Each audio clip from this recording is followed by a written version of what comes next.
Factors considered in this ranking include cost of accommodation, transportation, education, tobacco, alcohol, amongst others. Because there's no much restriction. The regulations from government is not very strict. They'll put any price, any value on as rentage.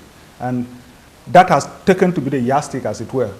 In comparison, Abuja is ahead of Manhattan, Singapore and Dubai in terms of accommodation and consumption of alcoholic beverages. Residents of the Federal Capital Territory agree that the cost of living in the city is very high, but they are skeptical about the city being among the most expensive cities in the world. I'm not surprised, even though I don't find it comfortable that Abuja should rank that high on the list of the most expensive cities, but I'm not totally surprised. The way the government is misusing its statutory powers in fixing arbitrary charges on Abuja residents.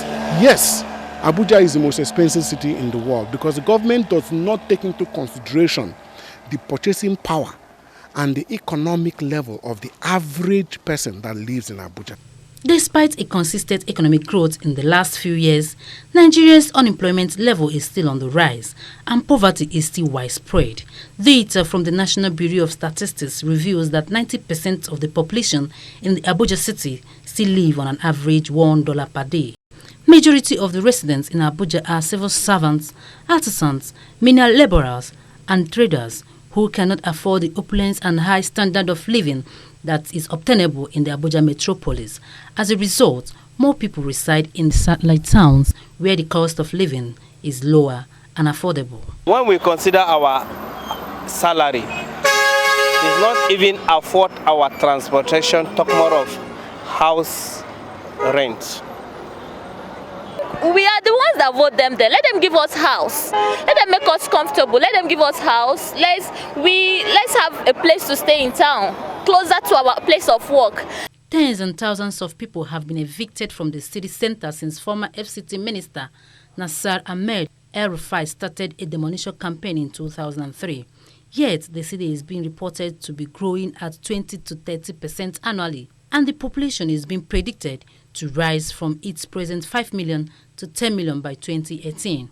While the cost of living in FCT remains high, residents still complain of power outages, water scarcity, and poor transportation system.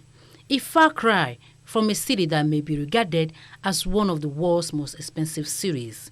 So where did the results from this survey come from? We used to spend like 200 naira to get to our places of work, but now we have to spend like 300 to get to our places of work. And what they are paying us is still the same thing. When you go to the market, the costs of every foodstuff is so high, you know. The transportation and lights issue that the most important problem that we are having there for now.